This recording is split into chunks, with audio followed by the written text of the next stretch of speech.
In today's video, I'm going to teach you how to set a timer in Microsoft Forms, /timed quiz and survey. If you're creating a quiz, an assessment, or a focused survey, a built-in timer helps guide respondents and keeps the experience consistent. I'll walk you through exactly where the setting lives and what it does, so you can add a countdown in just a minute or two. Start by opening Microsoft Forms in your web browser and sign into your account. Once you're in, open the specific form or quiz you want to time. You can select it from your list of forms. Make sure you're on the design screen where you can edit questions and settings. With your form open, look to the top right corner and click the settings icon. This opens a panel with all the options that control who can respond, how responses are collected, and other behavior. In that panel, locate the section titled Options for Responses. This is where Microsoft groups controls that affect the respondent's experience, including the timer. In Options for Responses, turn on Set Time Duration.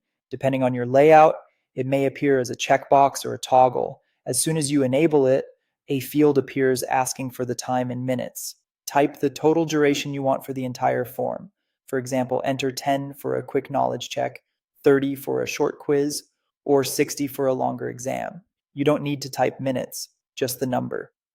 After you set the duration, you'll see a confirmation message explaining what respondents will experience.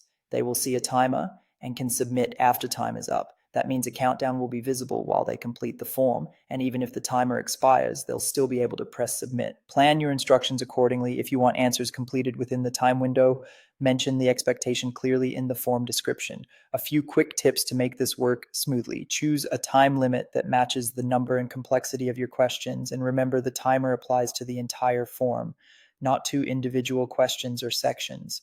Keep your introduction brief so respondents can begin right away, and consider adding a short note at the top that states the time limit up front. If you want to double check the experience, use the preview option to see the countdown from a respondent's point of view before you share the link. And that's it. You've opened your form, gone into settings, found options for responses, enabled set time duration, entered the minutes, and confirmed the message about how the timer works.